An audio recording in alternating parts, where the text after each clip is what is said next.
Hello, everyone, and thank you for joining me for another restful episode of true, scary stories to help you fall asleep. Today, we're going to be listening to true creepy encounter horror stories. I hope you enjoy them. So without further ado, lay back, relax, and enjoy these true, scary stories.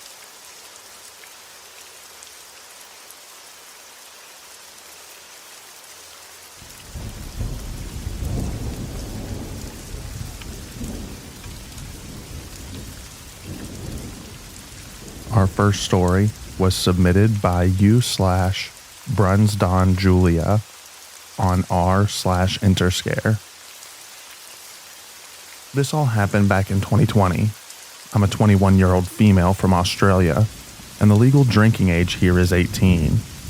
This happened in October, probably a couple of days after my birthday. I had just turned 18, and my family and friends wanted to celebrate by taking me to every pub and club in my hometown. I live in a relatively small town with only 3 nightclubs and probably 10 popular pubs. The entire night was a blast.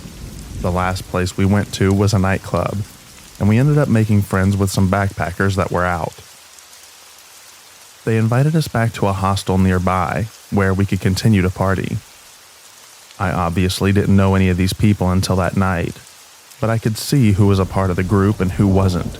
And even in my drunken state, I had this weird gut feeling about one of the guys who was hanging around our group. I just noticed that he didn't seem to be talking to anyone, and no one had said a word to him while we were still at the club. After we left the club and started heading up the road to the hostel, I noticed that man that I had a bad feeling about was following us. I guess I had just explained this away by telling myself that perhaps the people that we were with did know this guy, or maybe he was staying at the same hostel. Every time I made eye contact with this man, he gave me a very creepy smile. Once we arrived at the hostel, we walked up a long flight of stairs and walked down a pretty dirty and run-down hallway. We entered the community kitchen/lounging area where everyone was dancing and talking. Half the group was on one side of the room, sitting around a table smoking weed and chatting, and the other half was closer to the doorway, singing and dancing to very loud music. I guess it must have been an hour or so of this, and I had not noticed the creepy man, but it wasn't long until I did. I saw that he started standing near the doorway, and I became immediately aware of this, as I could sense that he was eyeing me down while I was dancing with one of the girls that I had made friends with. At some point, she walked away, and for no longer than 5 minutes, and immediately the creepy guy approached me and tried to start dancing with me. I was naive and extremely wasted, so I wasn't aware of how stupid my decisions were at the time. So I just smiled and continued to dance, leaving a little distance between us. Now, this is where it starts to get scary, and the creepy man quickly came right up to me and grabbed my arm. It took me a minute to realize what was happening, but once I did, I saw that he was pulling me towards the doorway. I tried to yank my arm back away from him, but his grip was very tight. This man must have been in his late 30s or more. I quickly realized what his intentions were because of how tightly he was holding me so that I could not pull away. In the last few seconds of this encounter, I started to panic as the music was very loud, so no one would hear me if I screamed, and I did not know my way around this building. As I was realizing the gravity of the situation, the girl I had been dancing with earlier had noticed what was going on and ran over. She grabbed me and pulled me away from the creep. I suppose because of the alcohol, we did not tell anyone what had happened, and I did not mention this to any of my family at the time. I guess I never really acknowledged how close I came that night to being in danger, until recently. But I will forever be grateful to the girl that saved me from the creep that night. Thank you for reading.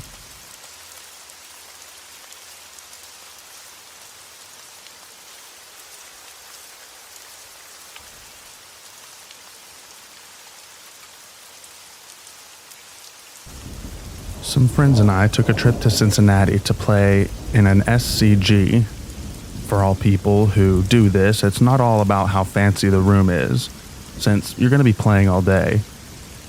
So I booked us this cheap room super close to the event. We pulled up around 6 a.m. so we could settle in and then register.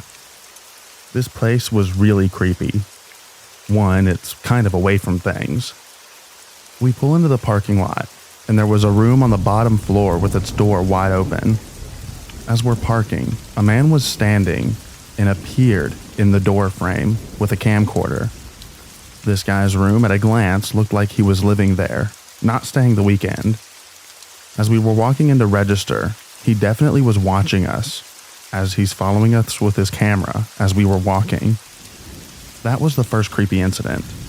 Later that night, we come back to sleep, and there he is again. But this time, he makes it known that he acknowledges us by giving us a head nod. This time, you can hear other people. Later on, we went to grab some ice, and the guy and what could appear to be his family was hanging out in the parking lot drinking beers and smoking with that same camera. So we head to bed, and a couple of friends decide to draft a couple of packs that they bought with some beer, and a friend decides to go grab a Coke from the machine. He uses the elevator. The door opens, and there stands a boy, only wearing a diaper. Please understand that this was about 2 a.m. with no adults in sight. The boy follows him out, and as he's picking his drink, the little boy is trying to hit the button as well. So he gave him a little hand check. The boy went his way, and my friend went to bed to wake the next day to tell us about this crazy stuff. I feel like this could have went sideways real quick.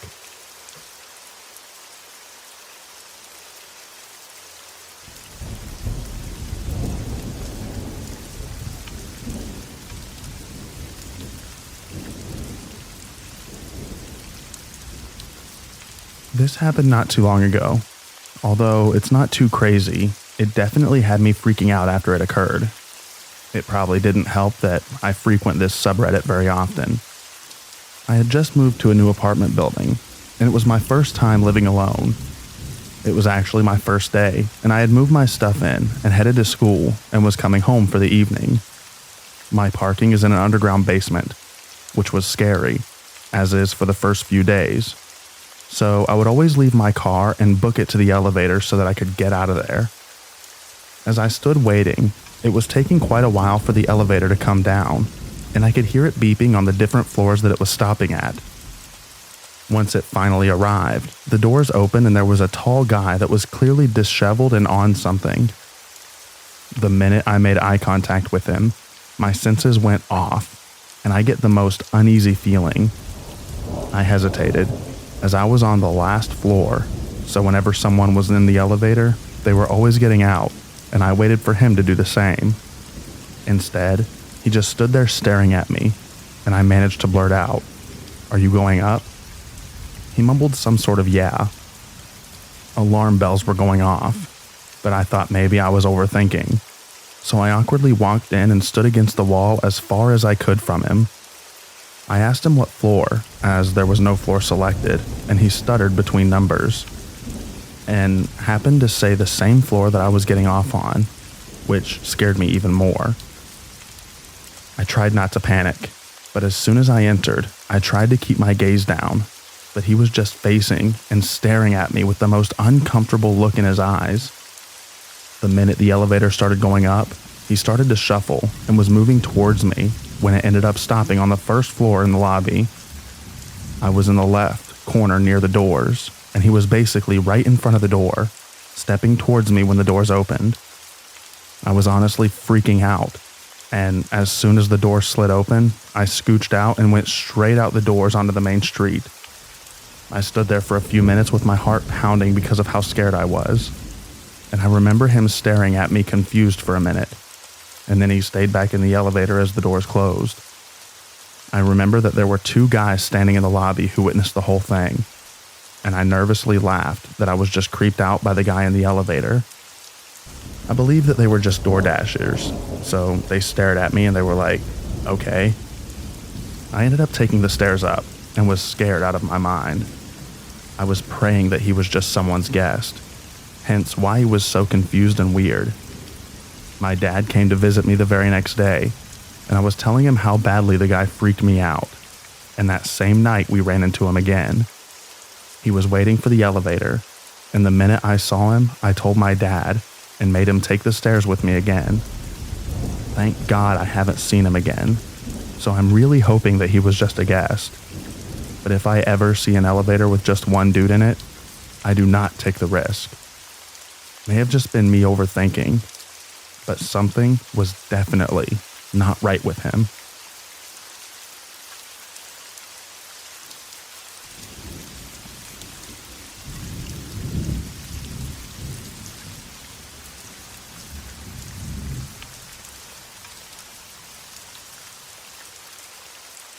Tonight, I was out riding a little motorcycle that I was doing some work on, up and down my street, making sure the chain stayed tight. My engine shut off. I tried to start it a few times, out of gas. So I start walking it back to my house, and I see a man with no shirt covered in tattoos walking straight towards me. Immediately, I had a terrible feeling. This guy isn't just crossing the street. He's approaching me, saying absolutely nothing. He had this look on his face, not friendly, like he wanted to eat me. I realized I had no weapons, not even my phone. I keep walking. He gets about 4 feet from me and throws his hands up and says, "What's up?" I don't say anything back and keep walking. I look towards my house to see if my brother, who was helping me work on the bike, was standing on the corner, but I didn't see him. Oh boy. The guy asked something along the lines of, "I've got a question," to which I responded, "Nah, man, I'm not. I can't." I just kept walking, mind racing. He says something else that I couldn't quite hear over my own adrenaline. He's following. What do? Do I throw the bike down and run for my life? My ACL is completely torn in my left knee. I could collapse. Do I yell for my brother? That could escalate things. So I went with instinct. Get the heck out of there. My fear was definitely noticeable. My pace was now a speed walk. I check my back every few seconds and he's still following me from a distance. Whatever I'm doing, it's working. Or maybe it's not, and this guy is holding back. He's still following me, but I'm moving much faster. I make it to the corner of my little townhouse street, and my brother comes around it at the same time. I tell him we're in danger and to run to the garage. We ran as fast as we could and made it into the garage where I dropped the bike and hit the garage door button. Had my brother lock the doors while I grabbed a firearm. I called the non-emergency police number and warned them about him. My main concern was that I felt lucky to be alive, but the next person they encounter might not have that on their side. Before I go to bed, I will have to secure the perimeter Steven Seagal style. I live with a Great Dane, which makes me feel safer, but I'd hate for him to get hurt. Wish me luck.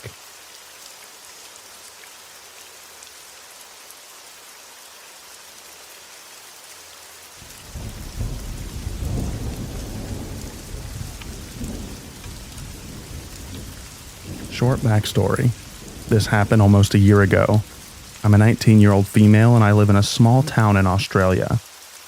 I always take my 13-year-old Jack Russell mix for a short 20-ish minute walk down the road at about 7 to 7:30 p.m. On this night, I had to take him at about 8 to 8:30 p.m. as I had to work late, and the sun was just setting to the point where I can see, but not very well. That could have just been my poor eyesight, but it was enough to manage without needing a flashlight. Although I did have one on me, I just didn't want to use it. We had just made our loop around a small community garden. As I was leaving the gate, I looked to my right and saw a person in all black heading towards me. I was also wearing all black, so we both looked pretty suspicious. But out of panic, I crossed the road and headed left. They did the same not 1 second later. I'm a naturally fast walker, but I made myself go faster. All I had to do was cross the road one more time and turn right, go down a few houses, and then I'm home. So, walking faster, but not enough to where it was obvious, I crossed the road and turned right. This person didn't cross the road, but turned right and stayed on the other side of the road. We were about parallel to each other on the street. I knew that if I crossed, I could run, and I wasn't too far from home. When I got into my yard, the person stopped across the road. At this point, I realized the door was locked and I didn't have a key. The person stayed across the road, so I rang the bell and was pounding on the door. My older brother answered, and the person had just made it into our yard. My brother told the person to leave and walked back the way we came. My brother asked who it was, and I explained all of this to him. From this day, I take my dog for a walk before work, early morning rather than after work at night. I do enjoy sunset walks, but for my safety, I have stopped, even a year later.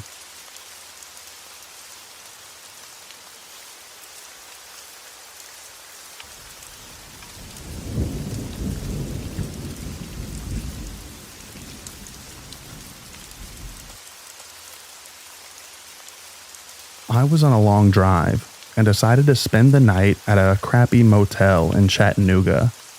I had the lights on and didn't draw the blinds all the way, and was laying on the bed with a window above the headboard. I sat up briefly to plug in my phone and noticed what looked like the figure of a man through the blinds. I immediately got up and opened the blinds, and lo and behold, there was this guy with his hands in his coat pockets and hat pulled over his face staring at me. I could tell that he wasn't homeless. I yelled at him through the window, "What the heck? Get out of here." And he quickly turned away and walked away nervously. Probably a voyeurist hoping that a woman was going to walk naked out of the shower. In any case, it was creepy, especially given how little there was around.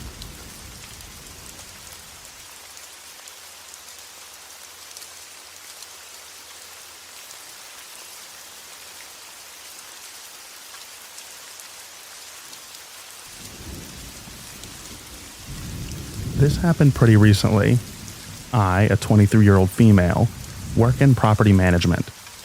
I was not supposed to be working alone that day, but my manager and coworker called in sick, and my other coworker had requested time off that we all forgot about. I voiced my concerns because the property is in a crime-ridden area, and I've had some bad experiences in the past. I actually transitioned to a different role because I no longer felt safe. But they offered me a lot of money to come back, so I did. The front doors stay unlocked during business hours, so literally anybody could just walk in. Also, it's a large and busy property. I needed someone with me just to help me with all the tours and residents. Nobody was able to do anything, so I called one of our sister properties and begged for their leaser to help me. They agreed, but the leaser was going to have to leave early. I agreed and was just happy to have someone helping me. Flash forward to an hour before closing, and the leaser had to go. Literally as she walked out, this disgruntled man walked in holding a duffel bag. I hate to profile him, but he was clearly homeless and not all there mentally. He walked up to me and handed me his ID. I asked how I could help him, and all he could say was, "You don't respect veterans." I again asked how I could help him, and he couldn't give me a straight answer. I was getting fed up when the coworker who had requested the day off happened to come in just to say hi. My coworker instantly knew something was off, so he came over to investigate. The homeless guy didn't like my coworker asking him all these questions, so he opened up his duffel bag and started sorting through it.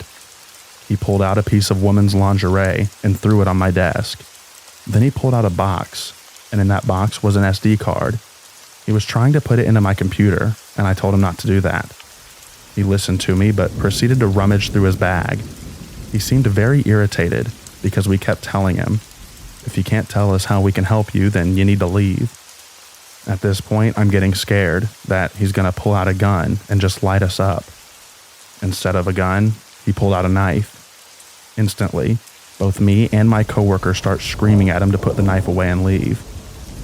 He eventually did put the knife away, but he refused to leave. I messaged my manager who was out sick, but lived on site to please call the cops, and told him that there was a guy with a knife in the office. My coworker who was with me didn't physically force him out, but he guided him out by walking towards him and making himself look threatening. Finally, the dude leaves, and we immediately lock the doors. He kept trying to come back in and was cussing up a storm outside. Eventually, he made his way to the convenience store that is attached to the building. Within 30 seconds of him going in, about 4 squad cars pulled up. We pointed at the store and they ran in there. The guy got aggressive with the police, so they beat him and ended up detaining him. I told the police to look in his bag for the knife and they found it.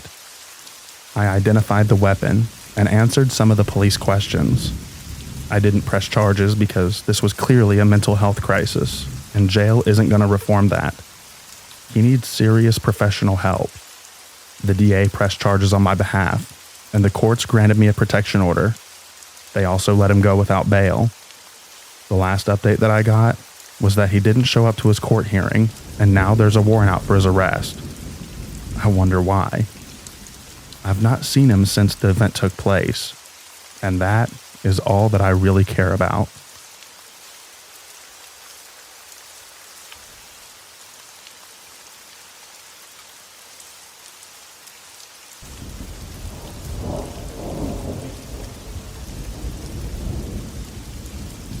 This happened when I was about 14 or 15 years old.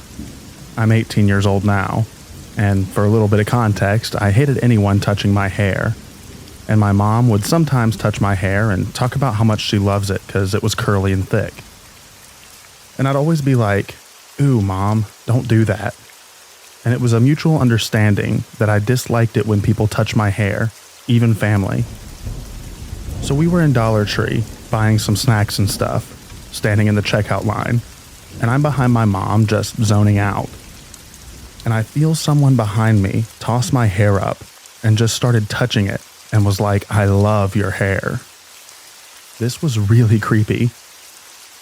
Actually, she just came behind me and started touching my hair with no warning and complimenting me, like about how it was so thick and pretty. And like, "Thank you, but come on." My mom kind of brushed it off and was like, "Yeah, I know you don't like it when people touch your hair," but I was mortified. Thankfully, I've had no more hair touchers. But don't just sneak up on a teenage girl and touch their hair with no warning. That's freaky. I saw a post on Let's Not Meet about a hair sniffer at the pharmacy, and it reminded me of this encounter. Edit. Just to clarify, since I see some people talking about it and don't want to give off the wrong impression, I'm not a personal caller, and I don't have 4C hair.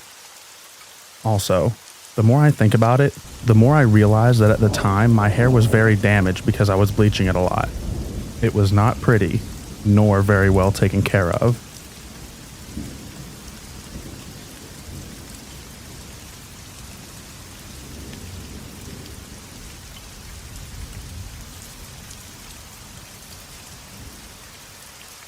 This one's short, but considerably creepy. For context, I was about 10 or 11 when this happened. I live fairly close to a mental health facility for middle-aged to elderly patients who require psychiatric care. You can see it from one of my friend's gardens. One day, me and all my friends are outside playing, chilling, hanging out, the usual. One of the workers from said facility approaches us and asked if we've seen X person with Y and Z clothing and characteristics. Nope. Thinking nothing of it, we just kick about as normal. A couple of days pass, and one of my friends, who's been staying out late and having sleepovers with other friends, tells us that things have went missing from his house, specifically his bedroom. We are all of the opinion that he's just being silly and trying to get a laugh out of us. Either that or his mom moved him. Again, we forget about it. We are all out the next day. Friend is nowhere to be seen. There's a police car outside his house, and again, a bit of commotion and hassle in the immediate area. Confused and curious kids, we check it out. My friend appears and tells us the most spine-chilling story. That morning, he's walking upstairs in his home, and from his point of view, you can see into his room, and specifically under his bed. To his horror, there's a grown adult hiding under his bed, asleep. Long story short, it's the missing patient, and he'd been in the house for the last 2 days, whilst the man posed no significant danger and didn't have any malicious intent. This still creeps me out to this day. Normally, I wouldn't have believed him, but his mom confirmed it, and it was the talk of the neighborhood for a while. Safe to say, I never stayed at his house again, or even stepped foot inside of his house.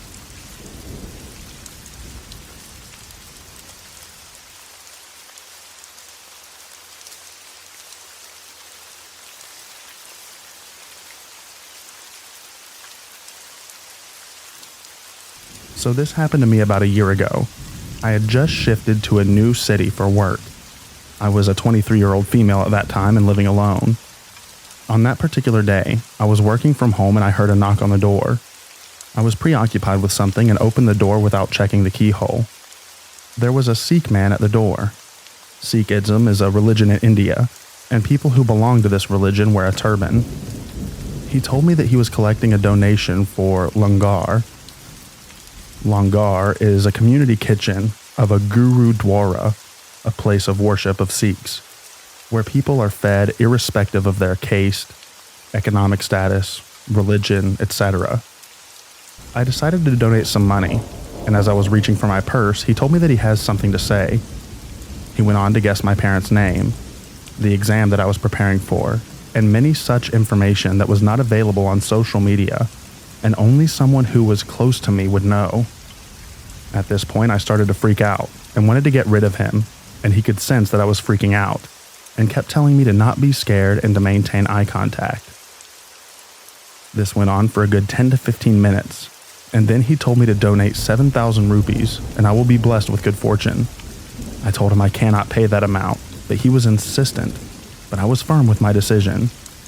Then he asked me to give at least 500 rupees. I gave him the money because I wanted to get rid of him. This incident really creeped me out. I still don't know how he got all the information. I was new to the city, so nobody from the city knew of any of this information. I later found out from a friend that in Sikhism, they do not go door to door to collect money, and if people want to donate money, they have to directly donate it to the Gurudwara. So basically, this guy was a con artist dressed as a Sikh person, but how he knew so much about me is still beyond me.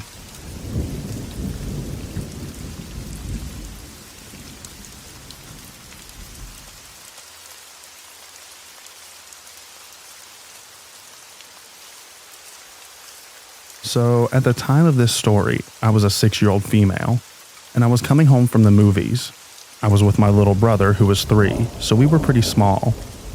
First, we had to drop off my aunt, so my mom headed that way, and I was just playing on my tablet, and we got to my aunt's house. My mom went inside with my aunt. 3 to 5 minutes pass. I see a man walking by the car, and he opens the car door. I was in the back and quickly turned off my tablet, ducking a little. I glanced at my brother. I wanted to say something, but I didn't. I think he was asleep. It was pretty late, 9 to 11 p.m. I heard him rummaging through my mom's cup holders.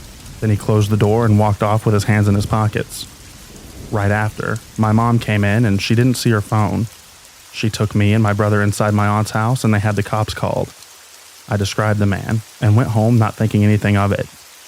I still wonder what or if he had any other motives. What if he did see me or my little brother? It's not too scary, but I just think, what would have happened?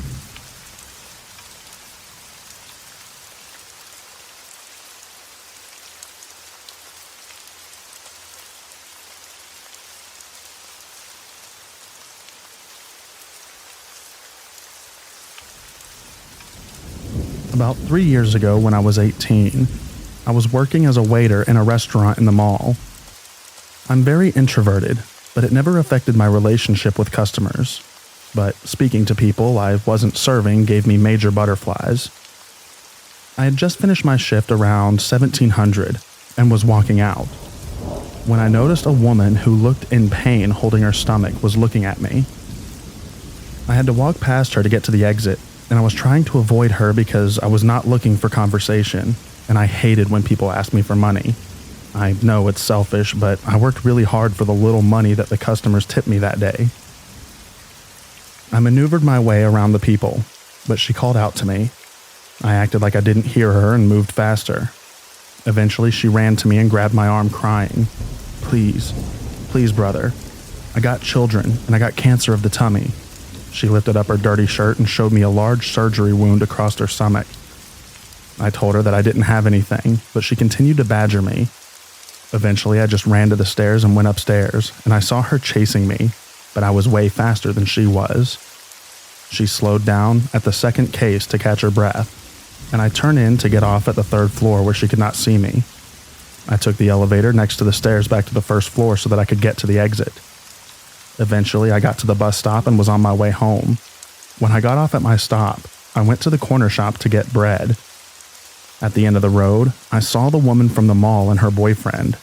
They must have definitely seen me, even though I made a solid effort to take a way longer way home so that they wouldn't have seen me. Around 1900, I get a knock at my gate. I live in a house that has 2 slide gates in front of the main entrance. I looked out of the window, and to my horror, I saw the woman and her boyfriend. I stayed quiet and hoped that they would just go away, but they stayed outside my house for 2 hours until my parents arrived. They begged my parents for money or food to feed their kids. My father found it weird that they were there at 2100, so he told them that we didn't have anything and to get away from the house before they called the police. Surprisingly, they left without any hassle. I told my parents that these people were begging me for money at the mall and that they followed me home and stayed outside the house for 2 hours. Thankfully, we never saw them again after that day.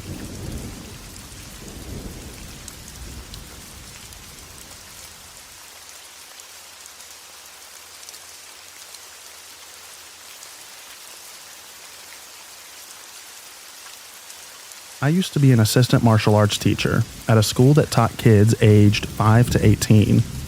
It was located on a military base, so we had a variety of students who had traveled around the world and had experienced more than most kids their age. Different personalities, open minds, and a willingness to explore were common traits among the children. There was this one little girl who possessed a completely different trait. I was 20 years old at the time, and this girl, let's call her Olivia, was around 10 years old. She had black hair, a fair complexion, and was always smiling. She became quite attached to me, and always found ways to get my attention. Sometimes she would run up to me, playfully hit me, and then run away giggling. Other times she would misbehave in class out of spite just to gain my attention. Overall, she seemed like a normal young girl, discovering herself and the world around her. That's what anyone would assume. However, one day, I noticed that Olivia began acting strangely, unlike her usual self. She appeared heartbroken about something, looking tired, yet antsy and nervous. I asked her if she was okay, but she simply replied with a yes and didn't elaborate. I would have raised my concerns with her parents, but they were never present. As the days went by, Olivia continued to appear downcast and sad. Then, one afternoon after class, she ran up to me with her familiar smile on her face, the one that always made me smile too. She handed me a folded piece of paper. "What's this?" I asked, starting to unfold it. "I drew it for you," Olivia said with a smile, giggling. As soon as I saw what she had drawn, shock instantly coursed through me, leaving me at a loss for words. A chill ran up my spine and my hands trembled. It was a crude drawing of me dressed in my martial arts uniform, with Olivia depicted stabbing me with a kitchen knife. Multiple stab wounds on my body were oozing blood, which also covered Olivia and the knife that she held. Strangely, both of us were smiling in the drawing. "It's me killing you," Olivia exclaimed, laughing. I quickly folded up the drawing and returned it to her. "Thank you, Olivia, but you can keep it," I said, my voice still flat, still in a state of shock. I didn't see her that afternoon. She had quit the class. Deep down, I felt relieved that she had decided to quit. Even though Olivia had left, her impact remained. I was left grappling with unease that refused to subside. The image of her drawing was etched into my mind. an eerie reminder of the complex emotions that children can harbor. I don't know where Olivia may be in life now. She would be the age that I was at the time that she handed me that drawing. I hope she's a healthy young woman, mentally sound and living a good life. I only hope that the drawing was a single occurrence with Olivia, and no one else had to experience such a disturbing situation like I did that afternoon.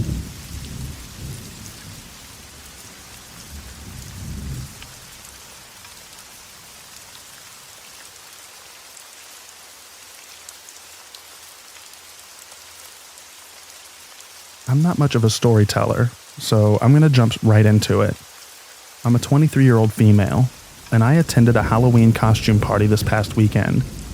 I had gone with a couple of my friends to a mutual friend's house. There was a big bonfire, booze, and some of that green stuff going around, so there was a big crowd.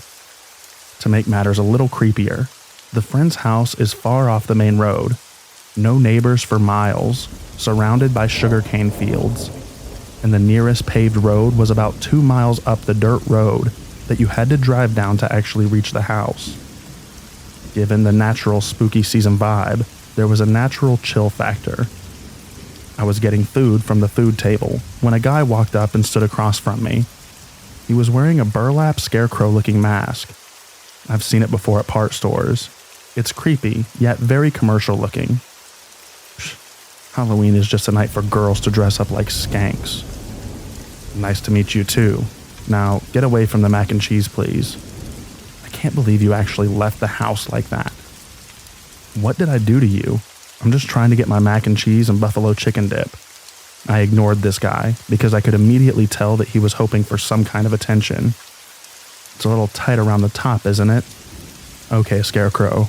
I don't know how Dorothy did things in Oz, but I can't necessarily control how manufacturers make costumes. And it's a Ghostbuster costume. I know, skanky as you would put it. Have fun doing whatever it is that you're doing, I said, as I got my food and walked back towards my friends. Something about the Scarecrow seemed off, aside from his abrasive personality. I tried my best to avoid looking in his direction, but when I did, he was either sitting alone or attempting to talk to some girl that managed to find herself briefly alone. I had lost my friends for a short time, and my good pal the Scarecrow came over and had a seat next to me. He just sat cross-legged and let his arms drape over a surface behind him. "Where do you stay at?" he asked. I got up and walked away. I don't know what world he lives in where he thinks that I would answer that question. At least, no one that I live on. I knew probably about 60% of the party, but I couldn't place his voice. It didn't sound familiar from voice alone. Nerd moment, but he kind of sounded like the Bretons from Skyrim. I hope someone knows what that means. I told my friend whose party we were at that the Scarecrow was being a little creepy for my taste. I asked if she knew who it was, but she claims that she hadn't seen anyone in that costume. I pointed him out to her, but she didn't know who he was. It was getting late, and I was attempting to leave. I was only one of maybe a dozen people left standing. The rest had either gone home or were dealing with alcohol-related roadblocks in their journey home. There hadn't been any sign of the Scarecrow for about an hour. As I'm about to get in my car, look what the cat dragged in. A 6-foot-tall Scarecrow man who thought that it was a great idea to pop out from behind a vehicle. What's your problem? I've been trying to talk to you all night and you won't give me any of your time. That's the problem. You all look like people, like me, like we're not good enough. Jeez, this was uncomfortable. I wasn't talking to him because he was being disrespectful. He was mean and a jerk. And this was just another step towards being uncomfortable. I wouldn't give somebody like that my time.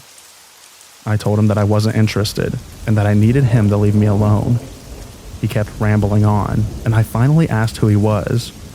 His response was simple and unsettling.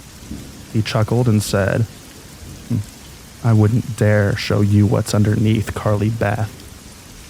That's a line from Goosebumps, to those of you that don't know. I had to look it up because it sounded familiar. Suddenly, my friends and boyfriend ran over towards me and stopped when he was between me and the Scarecrow guy, out of breath. "Sorry," my friend's name, "told me to walk you to your car," he said. He looked at the Scarecrow and waved him off and told him to fly away, little canary. The Scarecrow guy turned away and left. Not sure where he went, but it wasn't near me. I was finally able to leave in peace, but I kept checking my rearview mirrors for anyone that might be following me, because I'm also really cautious. I checked under my car for tracking devices. Maybe a bit of an overreaction, but I've never been kidnapped. I texted my friend and asked about the guy. She still doesn't know who he was, but she theorizes that it was a party crasher who showed up with the intention of scaring people. Regardless, it was creepy, and I hope that me and this Scarecrow never meet again.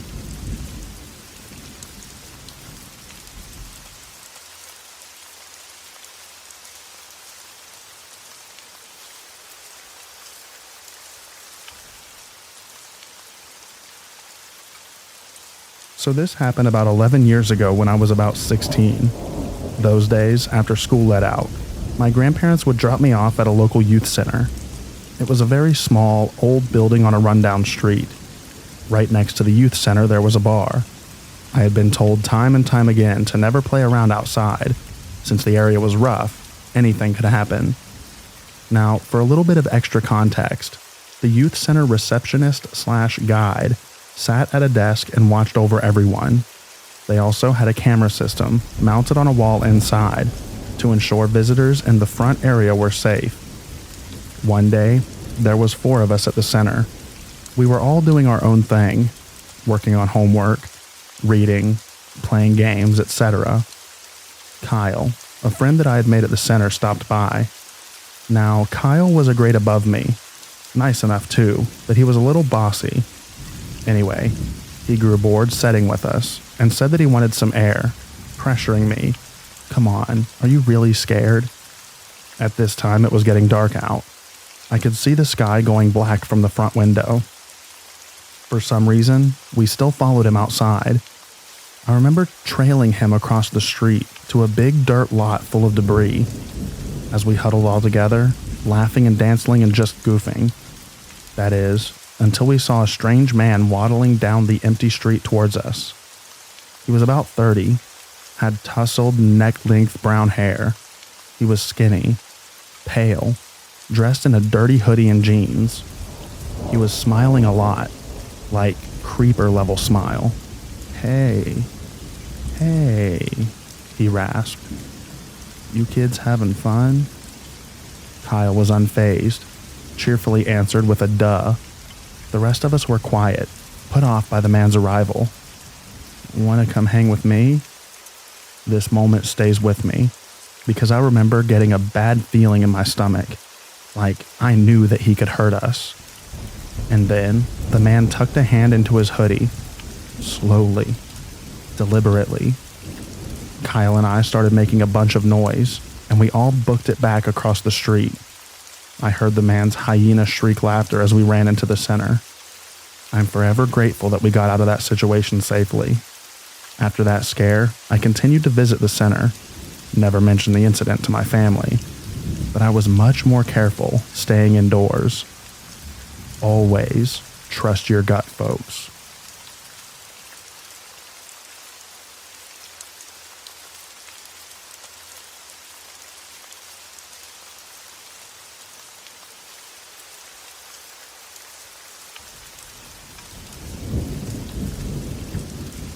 Okay, so just to preface this was on Friday the 27th, and my boyfriend and I had smoked cannabis before going out to eat and catch a movie. So my friend and I are in line at BK and trying to decide if we want to split a meal or get separate meals. My friend orders her food, and when I get to order, I straight up get asked if we smoked weed. My first thought and question was, is it that noticeable? Now, I could barely hear this guy because he was speaking low, but he was asking about a certain strain that I could really care less about. But it gets to the point where he tells me how much I could get for a certain price point, which I said I would keep in mind. Now, my friend and I didn't spray any perfume or body spray. We normally do, but we completely forgot to. I get to the table, my friend picked out, and I start telling her about what just happened. Not even a minute after I sat down does this guy come over and pass me a folded up napkin of this weed to sample. Now, my friend and I are just shocked and talk about this. I ended up putting the napkin in my bra because it was the only place that I could. I had no pockets. This guy ends up coming to our table 3 to 4 more times within a span of 15 to 20 minutes. When I went up to get my food before these other encounters occurred, this guy let me know that he got off at 7:30 p.m. and asked if we wanted to hang out. I straight up said that my friend and I were going on a date and we're going to a movie straight after this. After I got my food, this guy stopped at our table to ask what movies were playing, what his name was. I don't remember what he said, just that it has something to do with California's state bird. And the other times, I can't remember why he came over. He just spoke to me and not my friend, and I could tell that this guy was trying to get some information on me. Now, I'm a very private person, and also a very cautious person. I could tell that this guy was trying something and I acted dumb, even though I knew what was going on. My friend had noticed that after the last time he came over, that this guy was staring at me anytime he passed by. I could tell that he was staring at me because of the windows that made a reflection because my back was to him. It got to a point where I told my friend that we needed to hurry because this is making me uncomfortable. So we finished quickly and left. Now, my friend and I did originally go to the movie theater, but we decided to watch the movie at home because of how busy it was. When we decided to watch the movie at my place, we tried to hurry and leave because of the time, and that guy was going to be off any minute. I don't think I'll be going to Burger King anytime soon because my hair color is blue. It's very noticeable and not many people have that color in my town. Plus, it's a smallish town. I hope to never meet this guy again, and if I do, I may have to have a backbone, especially if he acts like he did this time. Not a very interesting story, and also trying to tell things days later doesn't help, but that's my creepy encounter.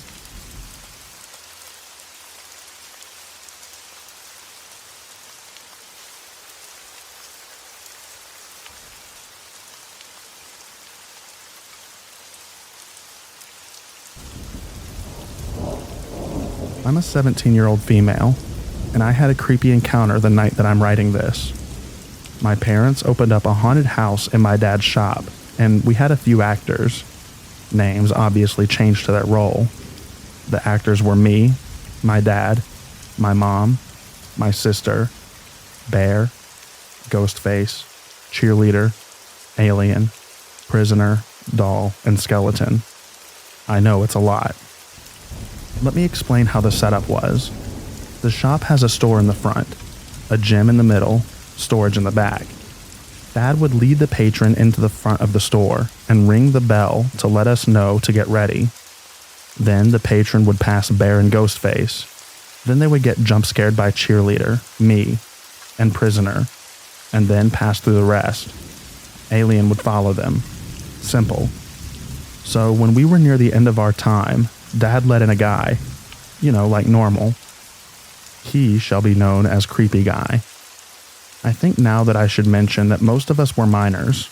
Sister, Bear, Ghostface, and Skeleton are middle schoolers, and Cheerleader, Alien, and I are high schoolers. Creepy Guy touched Bear's shoulders and almost pulled a knife on Bear and Ghostface. After he passed them, he didn't notice Cheerleader, but grabbed Alien and scratched his arm. After that, he stared at Prisoner and ignored me. He then started speaking in a different language. It sounded like chanting, but I don't know, towards Skeleton, Doll, and Sister. Mom then ran him off. We were on edge for the rest of the night. I have 3 theories.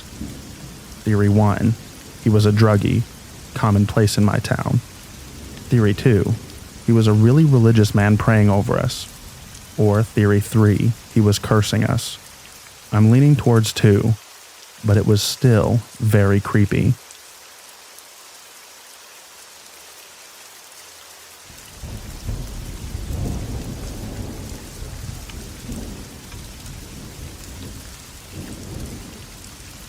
I'm not entirely sure if this is the right place for this, but here it goes. For some context, I'm a 30-year-old white guy. Anyways, I decided to go to TJ Maxx on a Saturday, which was already a bad decision to begin with. I get there and I go to the guys section. As I'm hunting through some pants, this guy, 30-ish, close to me strikes up a conversation about how busy it is and blah blah blah. I entertain it and I'm polite. He proceeds to ask me more probing questions about what I do for a living, and then about my plans for the future. I'm not really in the mood to give my life story, so I find a polite way to see myself out of this conversation. I leave and make my way to a different section of the store. Long story short, 3 more guys around the same age try to strike up a conversation about the store and the deals. One guy even proceeds to mention how he loves thrifting, as he has on a Supreme shirt. No judgment thrown towards that type of stuff, and maybe he even thrifted that piece. It all just seems really convenient and strange. I've never had this happen to me before while out shopping. The only thing that I could think of is maybe some sort of secret shopper thing, or some scam that they're running. Has anyone else ever experienced this?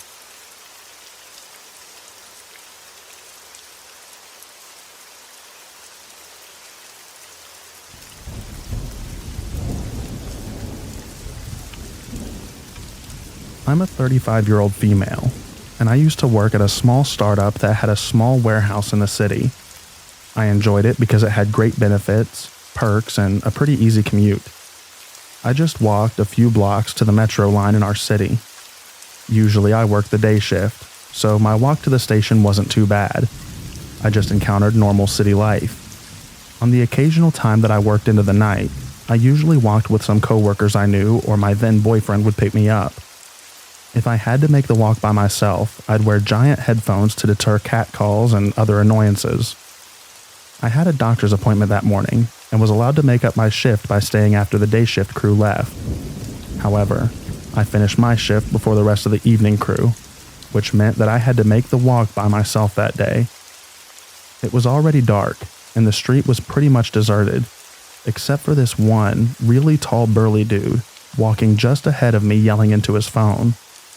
I had my headphones on, but nothing playing, because I wanted to be aware of my surroundings.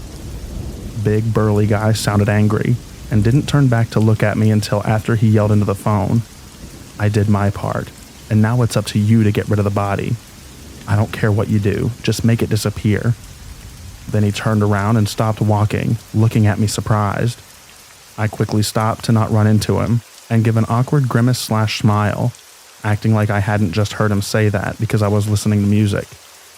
At the next crosswalk, I quickly crossed the street. He just stared, standing in place until I was a block away, and then turned the corner and disappeared. I don't know if this guy actually knew that I was behind him, and said that to scare me because he thought that I was listening into his conversation. I hope. Or he was up to no good. But that was super creepy. I've never walked to the metro when it was dark after that by myself.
Hello, everyone, and thank you for joining me for another restful episode of true, scary stories to help you fall asleep.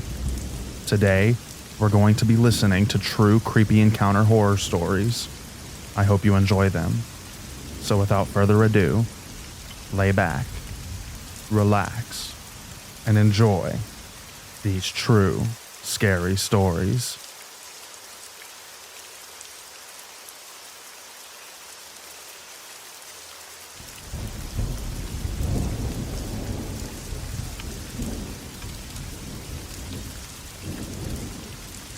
Our first story was submitted by u/Brunsdon Julia on r/Interscare.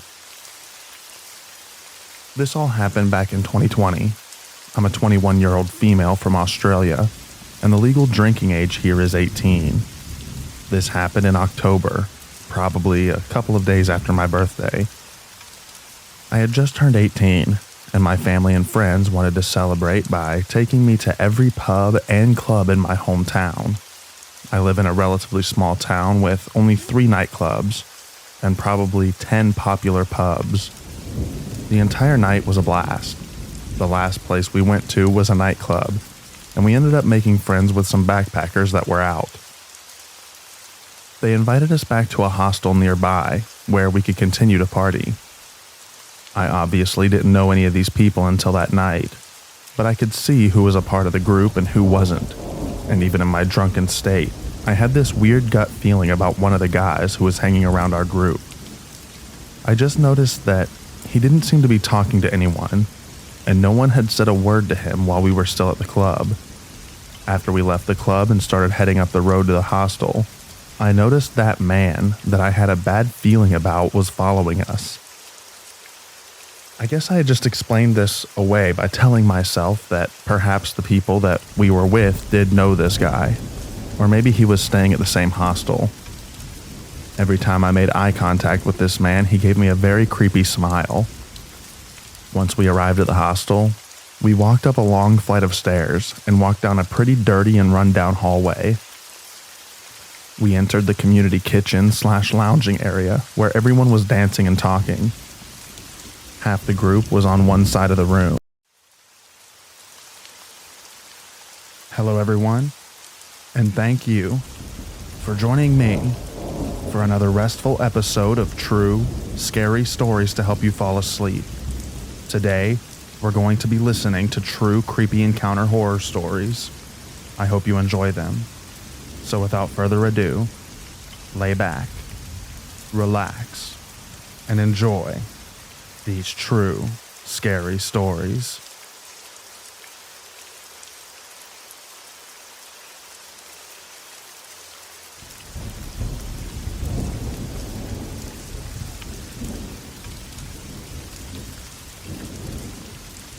Our first story was submitted by u/Brunsdon Julia on r/Interscare. This all happened back in 2020. I'm a 21-year-old female from Australia, and the legal drinking age here is 18. This happened in October, probably a couple of days after my birthday. I had just turned 18, and my family and friends wanted to celebrate by taking me to every pub and club in my hometown. I live in a relatively small town with only 3 nightclubs and probably 10 popular pubs. The entire night was a blast. The last place we went to was a nightclub, and we ended up making friends with some backpackers that were out. They invited us back to a hostel nearby where we could continue to party. I obviously didn't know any of these people until that night, but I could see who was a part of the group and who wasn't. And even in my drunken state, I had this weird gut feeling about one of the guys who was hanging around our group. I just noticed that he didn't seem to be talking to anyone, and no one had said a word to him while we were still at the club. After we left the club and started heading up the road to the hostel, I noticed that man that I had a bad feeling about was following us. I guess I had just explained this away by telling myself that perhaps the people that we were with did know this guy, or maybe he was staying at the same hostel. Every time I made eye contact with this man, he gave me a very creepy smile. Once we arrived at the hostel, we walked up a long flight of stairs and walked down a pretty dirty and run-down hallway. We entered the community kitchen/lounging area where everyone was dancing and talking. Half the group was on one side of the room, sitting around a table smoking weed and chatting, and the other half was closer to the doorway, singing and dancing to very loud music. I guess it must have been an hour or so of this, and I had not noticed the creepy man, but it wasn't long until I did. I saw that he started standing near the doorway, and I became immediately aware of this, as I could sense that he was eyeing me down while I was dancing with one of the girls that I had made friends with. At some point, she walked away, and for no longer than 5 minutes, and immediately the creepy guy approached me and tried to start dancing with me.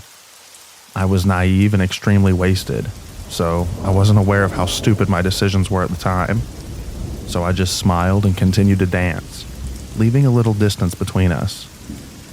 Now, this is where it starts to get scary, and the creepy man quickly came right up to me and grabbed my arm. It took me a minute to realize what was happening, but once I did, I saw that he was pulling me towards the doorway. I tried to yank my arm back away from him, but his grip was very tight. This man must have been in his late 30s or more. I quickly realized what his intentions were because of how tightly he was holding me so that I could not pull away. In the last few seconds of this encounter, I started to panic as the music was very loud, so no one would hear me if I screamed, and I did not know my way around this building. As I was realizing the gravity of the situation, the girl I had been dancing with earlier had noticed what was going on and ran over. She grabbed me and pulled me away from the creep. I suppose because of the alcohol, we did not tell anyone what had happened, and I did not mention this to any of my family at the time. I guess I never really acknowledged how close I came that night to being in danger, until recently. But I will forever be grateful to the girl that saved me from the creep that night. Thank you for reading.